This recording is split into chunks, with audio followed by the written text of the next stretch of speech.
प्रभु यीशु मसीह के नाम में आपको अनुग्रह, शांति और आशीष मिले। कल 25 दिसंबर था और दुनिया भर में लोगों ने क्रिसमस को मनाया, एक दूसरे को मेरी क्रिसमस कहा और कुछ लोगों ने सेंटा क्लॉज की तस्वीर लगाई, कहीं सेंटा क्लॉज बने। जिस देश में अलाउड है, यहाँ तो अब मुश्किल है क्योंकि सेंटा क्लॉज को भी जलाने लगे हैं, वहाँ सेंटा क्लॉज स्टेज पे आते हैं और बच्चों को गिफ्ट देते हैं वगैरह वगैरह। ये तो एक प्रकार से एक धार्मिक रस्म हो गई है। 25 दिसंबर Christmas, Santa Claus, Christmas tree और गिफ्ट बांटना और इस प्रकार की चीज़ें। लेकिन वास्तव में परमेश्वर का वचन बाइबल इन बातों के बारे में क्या बताती है? सबसे पहली चीज, बाइबल हमें एक हिंट देती है, एक संकेत देती है कि प्रभु यीशु मसीह का जन्म दिसंबर में नहीं परंतु गर्मियों के समय में मई या जून के आसपास हुआ था। क्योंकि जब प्रभु यीशु का जन्म हुआ तो चरवाहे भेड़ों के साथ मैदान में थे और दिसंबर के महीने में बर्फ का टाइम होता है और बेथलेहम में जहां पर प्रभु यीशु का जन्म हुआ वहां पर बर्फ होती है, इसलिए बाहर ये चरवाहे और भेड़े मैदान में जाते नहीं है उस समय।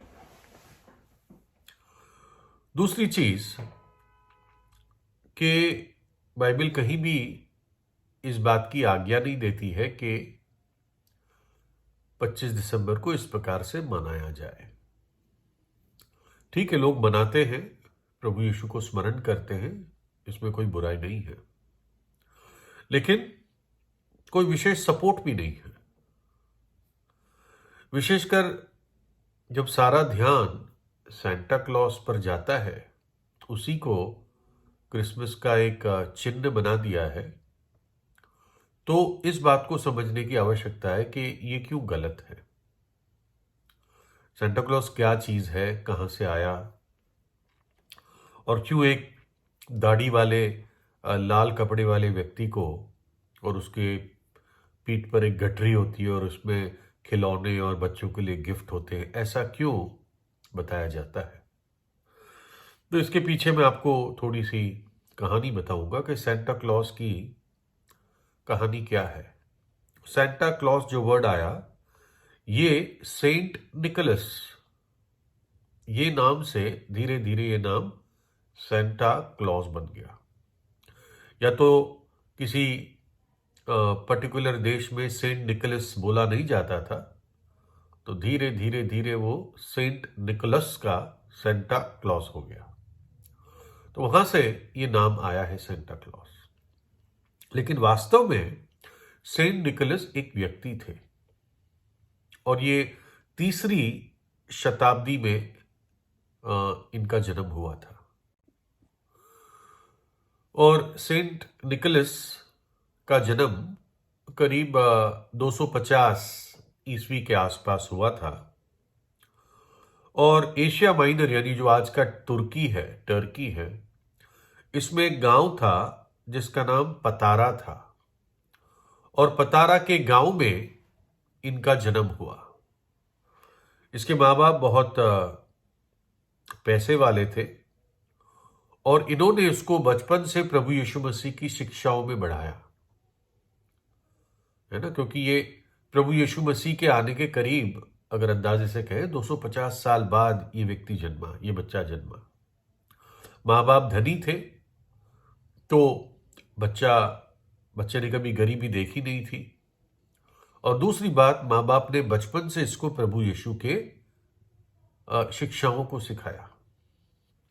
लेकिन दुख की बात है, जब ये जवान ही था तो दोनों माँ बाप एक महामारी में, जैसे आजकल कोरोना चल रहा है, दोनों माँ बाप एक महामारी में मर गए।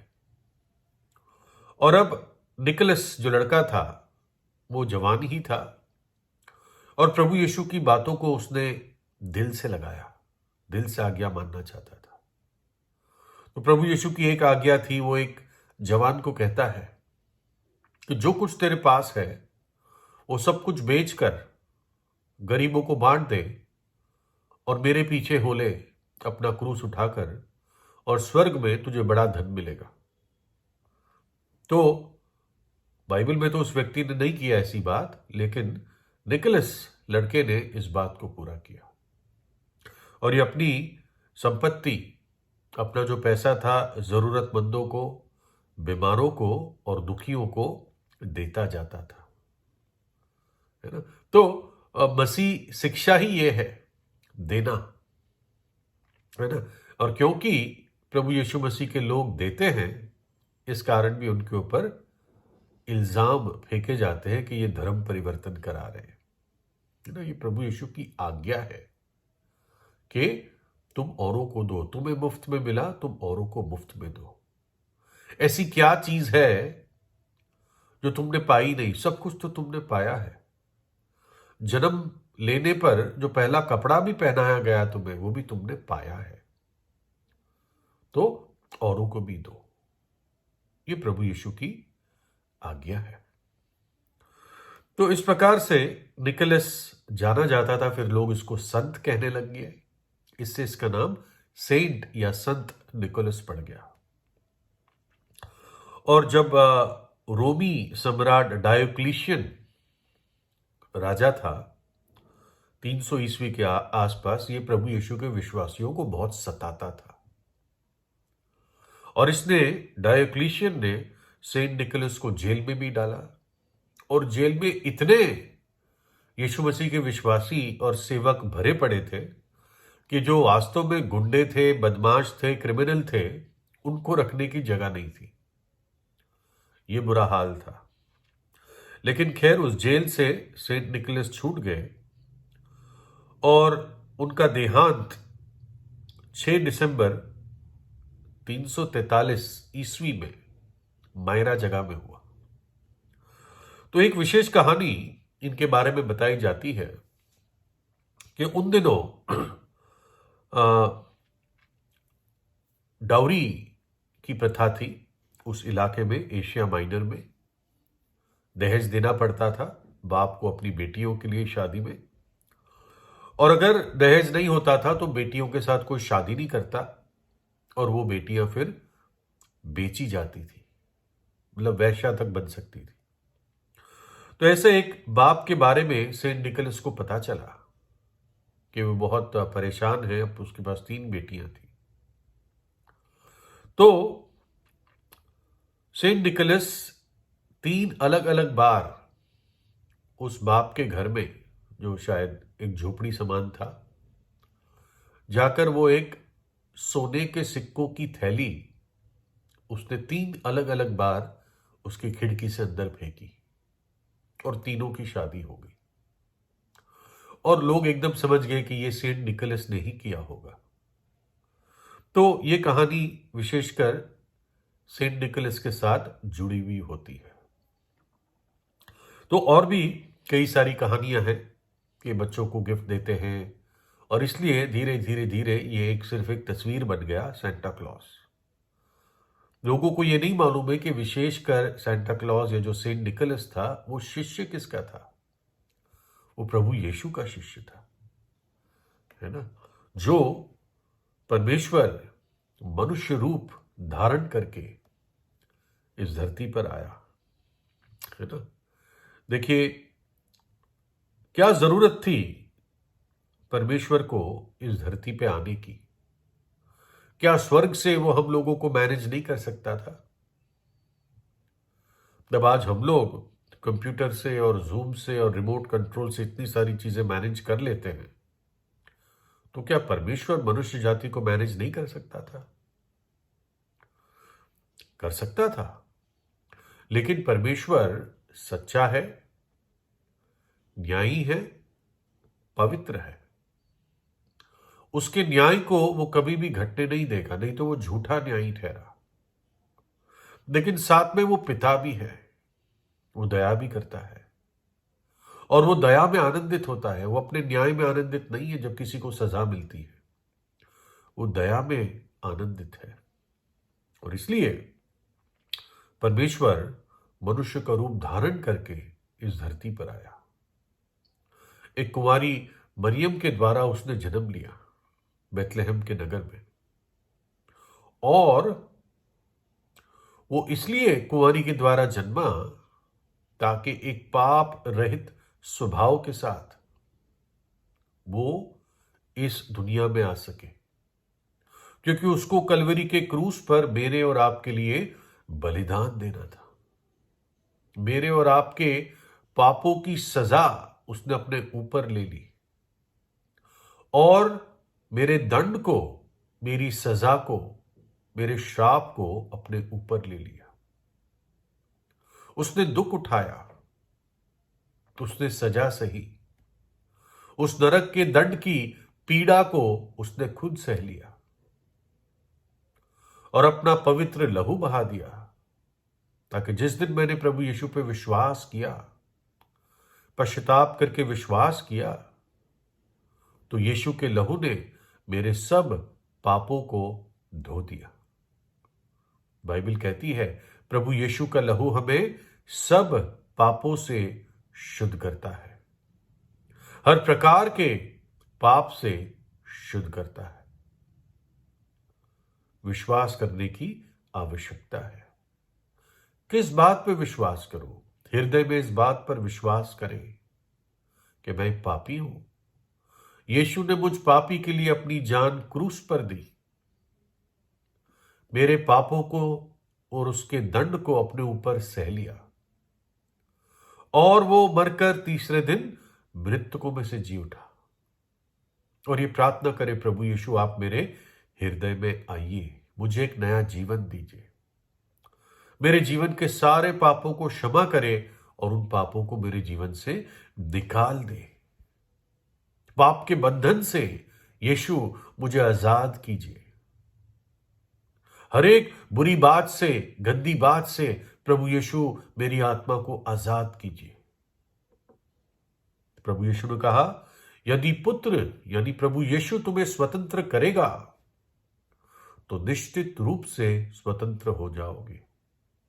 तुम सत्य को जानोगे और सत्य तुम्हें आजाद करेगा। तो प्रभु यीशु का आना इस कारण था इस धरती पर। कोई, खैर परमेश्वर हर एक की प्रार्थना को सुनता है जब सही हृदय से एक व्यक्ति प्रार्थना करता है ना। दुष्ट की प्रार्थना वो नहीं सुनता। दुष्ट अगर पश्चाताप करता है सबसे पहले तो उसकी पश्चाताप की प्रार्थना सुनी जाती है, बाकी दुष्ट की प्रार्थना परमेश्वर के लिए एक घृणित बात है। दुष्ट का बलिदान एक घृणित बात है। लेकिन टूटे हुए मन के साथ जब एक व्यक्ति प्रभु के पास आता है विश्वास से, तो परमेश्वर उसके टूटे हुए मन को तुच्छ नहीं जानता, उसकी प्रार्थना को ग्रहण करता है। तो ये कारण है क्यों यीशु मसीह इस जगत में आया, क्यों परमेश्वर देह धार कर इस पृथ्वी पर आया। किसी ने उदाहरण बताया है, एक दृष्टांत की, मानो कि एक हीरा है, बहुत कीमती हीरा, और वो हीरा ऐसा है उसके अंदर से ही रोशनी निकलती है, जैसे सूरज में अंदर से रोशनी निकलती है ना, तो इस हीरे में अंदर से ही रोशनी निकलती है। मान लो काल्पनिक रीति से, क्योंकि हीरा भी तब भी चमकता है जो उस पर रोशनी गिरती है, लेकिन ये ऐसा हीरा है जिसके अंदर से ही रोशनी निकलती है।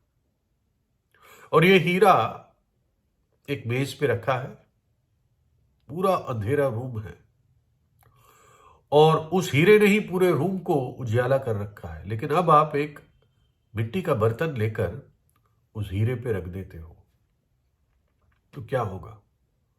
पूरी रोशनी हीरे की रुक जाएगी। किसके अंदर?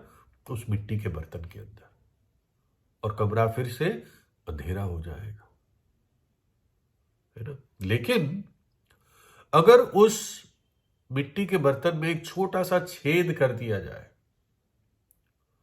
तो कैसे रोशनी बाहर आएगी उस छेद से। और यही चीज हुई जो प्रभु यीशु इस धरती पर आया।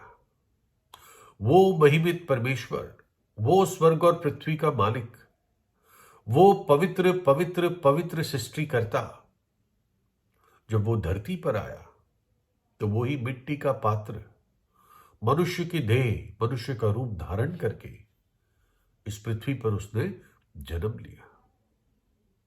सिर्फ एक बार अपने जीवन में उसने अपनी महिमा का झलक अपने 3 शिष्यों को दिया, पतरस, योहान और याकूब को, रूपांतर के पहाड़ पर, जहां पर प्रभु यीशु के अंदर से रोशनी निकलने लगी। उसका चेहरा सूर्य से ज्यादा तेज हो गया और उस चेलों ने इस बात को देखा और फिर गवाही दी कि हमने अपनी आंखों से देखा।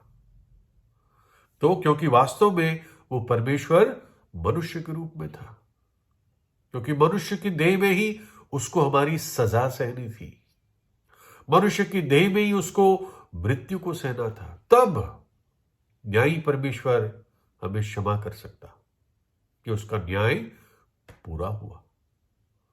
अब इसलिए हमें वो माफ कर सकता है, नहीं तो उसकी माफी पक्षपाती होती। लेकिन अब उसका न्याय, उसका कानून पूरा हुआ कि पापों की सजा और दंड दी गई है कलवरी के क्रूस पर, यीशु ने उठा ली है। और इसलिए अब स्वर्गीय पिता, पवित्र पिता पापी को क्षमा कर सकता है। जा बेटे, तेरे पाप क्षमा हुए। तो प्रभु यीशु से प्रार्थना कीजिए, है ना। सेंटा क्लॉज बड़ा नहीं है, वो तो एक सिर्फ प्रभु यीशु का सेवक था, संत था। वास्तव में कौन है बड़ा, शिष्य या स्वामी? निश्चित रूप से स्वामी, निश्चित रूप से रब्बी, निश्चित रूप से गुरु, और वो है प्रभु यीशु। उसको हृदय में बुलाएं, प्रभु यीशु से प्रार्थना कीजिए। प्रभु यीशु आपको आशीष दे।